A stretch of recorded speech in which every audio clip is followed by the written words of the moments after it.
Welcome to Honestly Heidi, deep conversations about disability, identity, and life. Here, I'm going to keep it honest, helpful, and human as I share how I handle life's hurdles.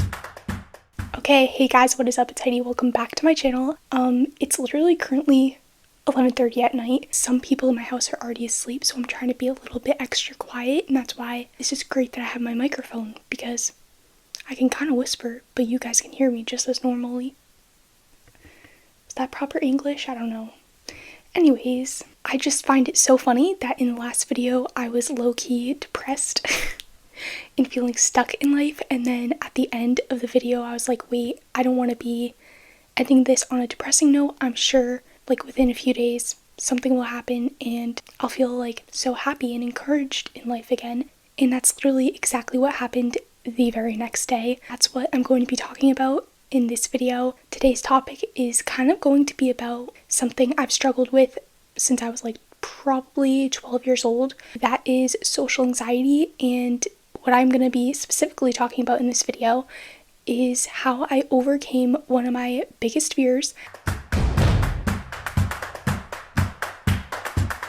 I'm not going to talk in depth about my social anxiety in this video because I feel like that could be a whole separate video on its own, but I am going to be talking to you guys about how I accomplished something really big the other day that I never thought I would be able to do. And yeah, it honestly made me feel really motivated and encouraged and just so incredibly proud of myself. And I haven't felt like that in kind of a long time. I have had a very rough few weeks and I was feeling so discouraged, and I was like, oh my god, I can just feel myself going into like another depressive episode, and it just felt like there was going to be no end. And I was like, oh well, all those things I was accomplishing and doing so good with is just down the drain yet again. But I feel like I'm kind of slowly getting out of that. Yeah, but okay, that was kind of a little tangent on its own, so I'm just gonna segue and start the video for what it was supposed to be about, which is social anxiety. So yeah, like I said, I have struggled with social anxiety probably since I was 12 years old. That's when it like really started, and it was like really severe. Let me just paint a very quick picture of that and what it looked like, because when I say severe, I truly mean probably one of the most severe cases of social anxiety I think literally ever. I remember I first started noticing it in middle school. I was terrified to go to school. Like, I just hated it. I hated being called on. I hated talking in front of people. I hated talking to people. I hated being in rooms of people. Like, I would go to school and be in a classroom like with other people. There were a lot of times where I would just feel like the walls were closing in on me just from being around people. Like, I hated people looking at me. I hated the idea of being perceived by people. It was awful. Like, it was truly the worst years of my life. Having a disability is one of the hardest things, but this was even harder. Yeah, social anxiety was one of the hardest things I've ever had to deal with in my entire existence. It literally will suck the life out of you. So now that the picture is a little bit painted, yeah, I've dealt with that like since I was 12 up until now, and I still deal with it. I think it's something I will literally always deal with, but okay, this video is sounding so depressing. It was not supposed to be a depressing video, so I'm just going to jump to the exciting and happy part of this video, which is the thing I achieved the other day. So basically, I think I've talked a little bit about this on my channel, but probably more so on my other social medias, but I do finally have like one of my dream jobs in life, which is a social media manager, which again, that word sounds so fancy. Like, manager sounds so fancy. I'm like not really a manager, but I do their social media. With all of that being said, it's like one of my dream jobs, and I just feel like it's a job that I really enjoy, and I never thought I would be able to say that. And really quick about this job, the way I got it was because I used to be an intern, and then that turned into a job. So with that being said, there is a new set of interns. I was asked to give a presentation to the interns, kind of talking about my journey as an intern, you know, how I grew as a person during the internship and how I became an employee, and all the things I learned.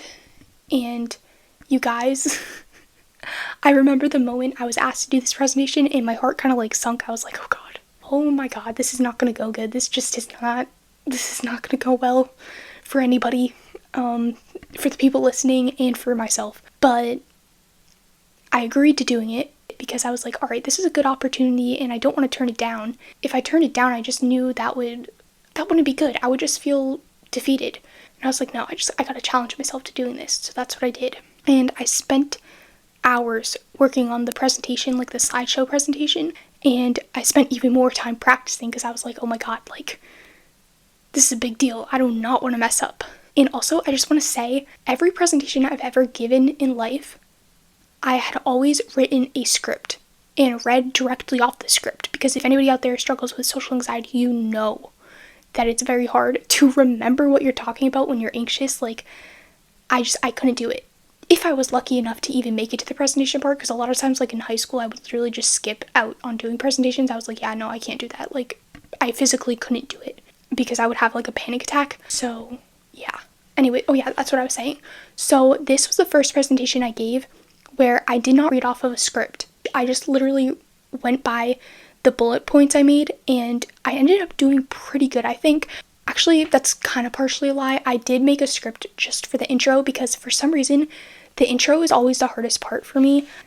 This is the script I made for the intro. Going along with the social anxiety thing, I think because I had such bad social anxiety and I could not speak to people for so long, that it made my social awkwardness even worse. And introductions have always been really hard for me because I feel like that's just the most awkward and nerve-wracking part. So that's why I did make a script, but it really wasn't that much, and I ended up not even reading directly from it because I was like, okay, it's fine, like I can do this. And then this is like literally 8 pages of my PowerPoint presentation I did. You guys, I don't want to be dramatic and like sound cocky right now, but I crushed it. I felt so proud of myself. Like, I was able to do it. Oh, and here's the kicker. I'm pretty sure I spoke for like 30 to 45 minutes, like including like being asked questions and stuff.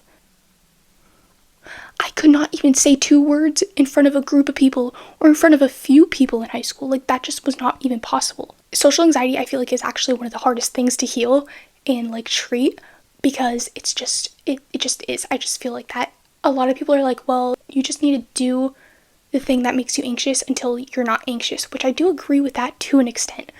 But when my anxiety was at its peak, that just simply was not even possible. It was not even something that I could practice doing, because again, I would have such bad panic attacks that I couldn't even get 2 words out. So yeah, over the past several years, I have done really everything I can do to get to this point where I was able to give this presentation. One thing my doctor did explain to me was like, social anxiety is so hard to treat because you do need to expose yourself to things that make you anxious in order to get over that anxiety. But the problem that people have with social anxiety is, just like me, you can't practice if you are getting like such severe anxiety to the point where you're having panic attacks, and just like, it honestly makes you even more scared, because I would get such bad anxiety that it would like further traumatize me and make me not want to do it. I'm just really proud of myself that I was able to give this presentation. Like, I just never thought I would ever be able to talk for that long in front of people, and also talk in front of people and feel that confident in myself. Like, of course I was still scared. Of course I was still, probably made a few mistakes and stumbled over my words a few times. That's okay. Like, it's not like something that I'm like overthinking. Like, that's the crazy part. Like, I'm just like looking at it in a way where I'm proud of myself, where a few years ago that would not be possible. Like, I remember in college I would take speech classes and I would not have that feeling of feeling proud of myself after I would give them. I would just be like, that was terrible and I never want to do that ever again. So the message that I'm trying to convey in this video is like, trust me, it truly can get better. I don't know, it's just like, I'm trying to think and I'm trying to put this into words, but like, a few years ago, I did not think it was possible. I really didn't. Like, I did not think I would ever get over my social anxiety. And to be clear, I'm not sure I ever will get over my social anxiety. Like, I think it's something I will always have and deal with, but it's not something that's going to always debilitate me and hold me back. My foot is asleep. That's probably a sign to end this video. But I just want to make this video, and I really hope it encourages someone out there. If you're dealing with like social anxiety or just like literally anything in life, just know that it might feel like it's the end of the world right now, that you're never going to get better. But trust me, someday it will. Like, I truly, from the bottom of my heart, mean that, because if you even knew the half of what I felt and see where I'm at today, you just would not believe it. You would think, like, you just wouldn't believe it. So if I can do it, I truly cannot stress this enough. I think anybody can do it. And yeah, I'm just super proud of myself. But anyways, my foot is like actually really badly asleep right now, so I am going to go. I hope you enjoyed this second episode of Honestly Heidi. Please make sure to give it a big thumbs up, and I will see you guys in my next video. Bye guys!